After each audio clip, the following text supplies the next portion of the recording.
speaks of a time that he brought another guitarist to one of these seances. He states the next moment he was knocked out of his chair and he was foaming at the mouth. He was unconscious.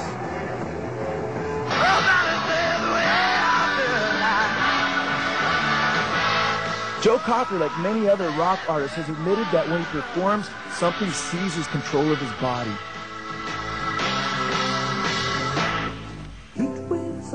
Joni Mitchell, who is considered the queen of folk rock, also speaks of a spirit entity which has assisted her musical success. Time magazine reported, quote, she deeply believes in a male muse named Art, who lends her his key to what she airily calls a shine of creativity. Флитвуд Мэк во время концерта.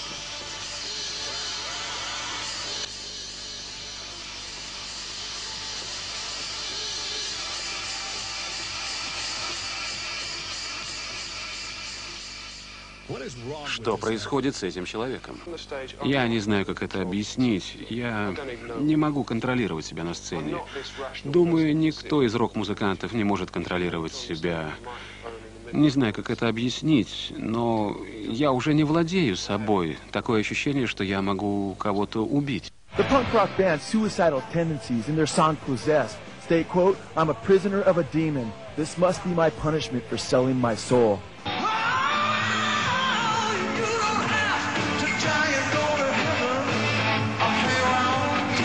Van Halen's former frontman, David Lee Roth, didn't only sing about running with the devil. He also said in an interview about the assistance demonic beings give him when he goes on stage. David Lee Roth said, I'm going to abandon my spirit to them, which is exactly what I attempt to do. You work yourself into that state, and you fall into the supplication of the demon gods. The rock band Queen sings about Beelzebub, a biblical name for Satan, setting a demon aside for them. Beelzebub has a devil put aside for me.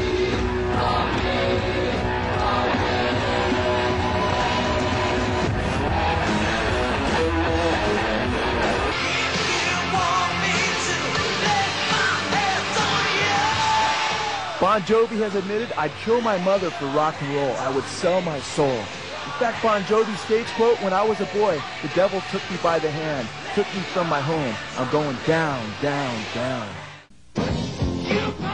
Country artist Garth Brooks admitted that his life was impacted by satanic bands like Kiss and homosexuals like the perverse Freddie Mercury.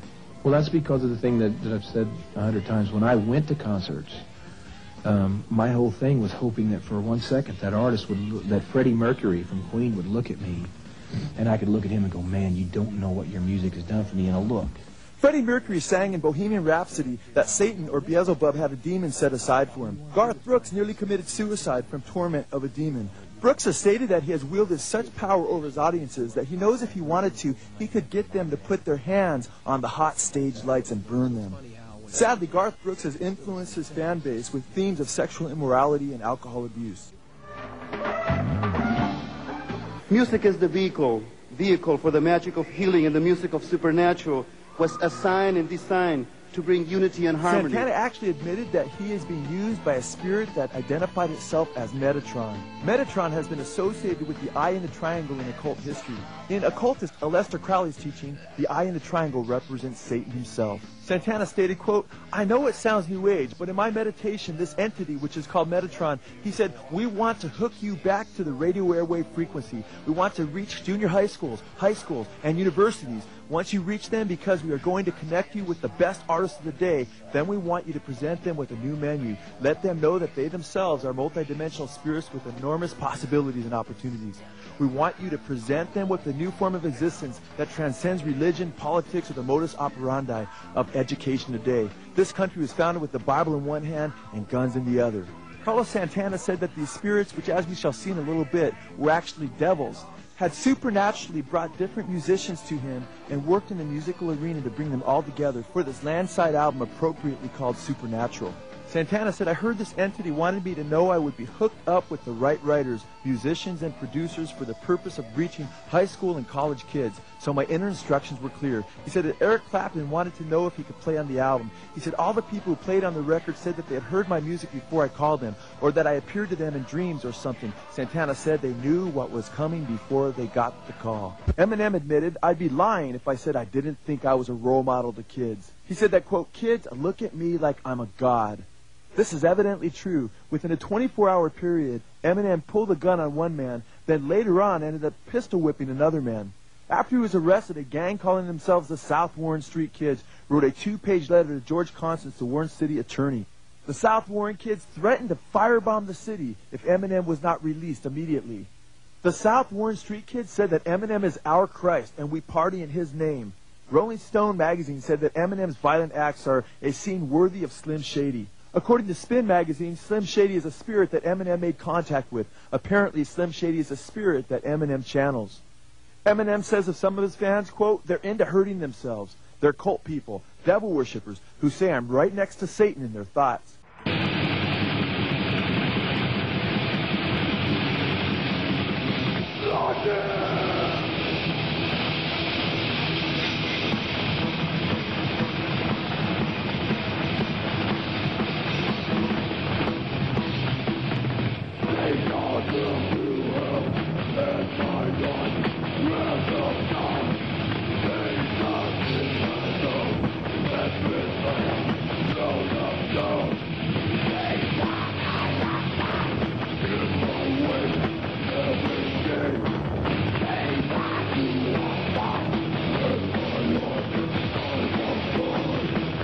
What's the purpose of the band?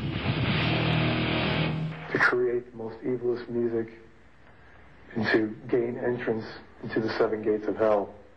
So a concert is an act of worship for you? Not exactly. It's a focal point to express my Satanism. Do you believe in demonic possession? Of course. Are you possessed? Of course. Demonic possession to me is when you come to a certain point when there's no turning back and your body is possessed and there's no turning back and there's no way you can turn back. Glenn Benton has also said, I believe in torment. I believe in a lot of pain in the end of my existence. Benton has also stated in the song, In Hell I Burn, no questions remain. In hell I burn for Satan. Benton sees himself as a satanic evangelist whose goal it is to lead others to hell. He said, I collect souls. That's what I do. If I can collect one soul, if I can convert one person to accepting evil as part of their lives, he says, then he'd be happy.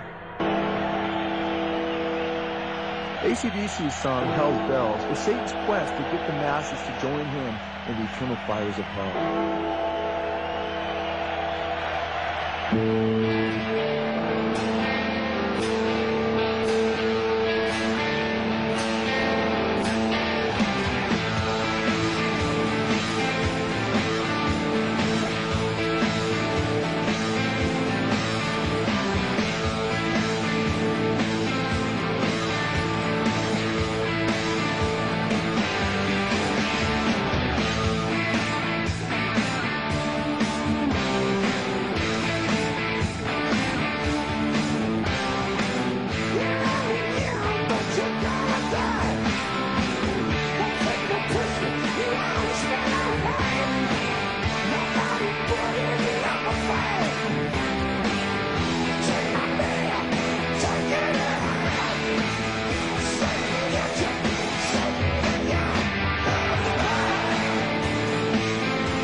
Meatloaf is yet another of one of the many rock artists who has admitted, quote, when I go on stage, I get possessed.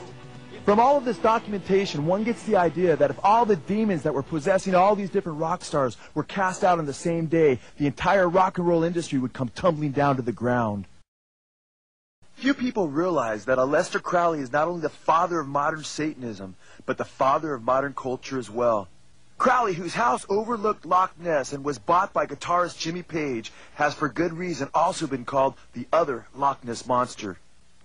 Crowley claimed that a demonic spirit he later identified as Satan himself dictated a book to him in 1904 called the Book of the Law. Under the heading The Law of Thelema, the Book of the Law declares, "This book lays down a simple code of conduct. Do what thou wilt shall be the whole of the law. Love is a law, love under will. There is no law beyond do what thou wilt." Echoing Satan's arrogant boast, "I will exalt my throne above the stars of God," the book centers around the imposition of satanic self-will in defiance of divine will. Aleister Crowley, elaborating on the satanic doctrine of do what thou wilt, declared, quote, "I say today, to hell with Christianity. I will build me a new heaven and a new earth. I want blasphemy, murder, rape, revolution, anything bad, etc." As we shall see, Crowley's do what thou wilt was really do what Satan or Crowley wilt. Crowley taught that one could become a genius in music through practicing his Satanism. Many rock stars have become famous through practicing Aleister Crowley's Satanism. Ozzy Osbourne, seen here bearing an inverted cross, is only one of many rock stars who have promoted Crowley's Satanism. Ozzy Osbourne has stated that Crowley was, quote, "a phenomena of his time." It's a song called Mr. Crowley. Osbourne, like so many other rock stars, initiated the youth into Crowley's teaching through songs like Mr. Crowley. Crowley is considered by many to be the patron saint of rock and roll. Here we see many deluded fans paying homage to him as led by satanic evangelist Ozzy Osbourne. Crowley admitted, quote, "Beneath the standard of objectivity, I serve my great master Satan and the Council of Nine composed of Beelzebub, etc." Crowley declared, quote, "I swear to work my work abhorred, careless of all but one reward, the pleasure of the devil our Lord." Crowley forsook his Christian upbringing and admitted, quote, "My first step